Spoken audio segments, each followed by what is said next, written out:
CES, масовниот сајм за електроника што се одржува секоја година во Лас Вегас, започна со воведниот говор на извршниот директор на Nvidia Jensen Huang. Nvidia е американска компјутерска компанија која постигна многу во 2024 година, со пазарна капитализација од 3 трилиони долари, а акциите се зголемија за 171%. Тоа е и бум за вештачката интелигенција.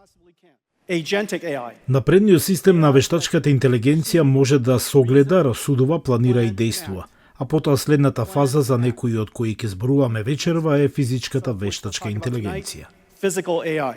Најновите модели на вештачка интелигенција се поспособни да расудуваат и сами се обучуваат и тестираат. Потенцијално вештачката интелигенција може да зборува со себе или да разговара со други вештачки интелигенции и исто како и луѓето во тимот можат да се предизвикуваат едни со други, да ги предизвикуваат предпоставките, да се тестираат, да се оценуваат едни со други со нивните резултати.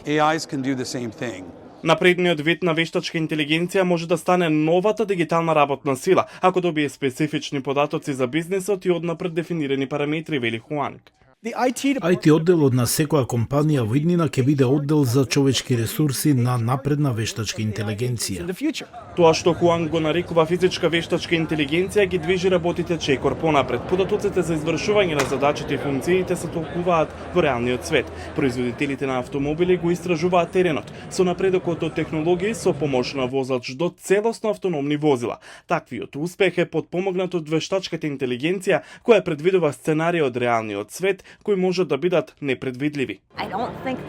Не постои фундаментално прашање за безбедноста, туку како да комуницирате со остатокот од околината. Тоа допрва треба да се развие.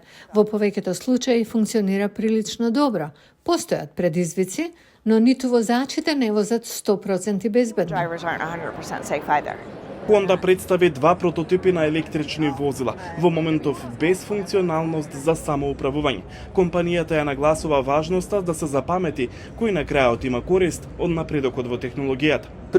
Honda од секоја се стремела кон развој на возила насочени кон луѓето и мислам дека тоа е уште поважно во оваа ера на возила дефинирани со софтвер и автономно возење. Технологијата насочена кон човекот работи рака под рака со напредниот вид на вештачката интелигенција и ја представува врската меѓу луѓето и машините.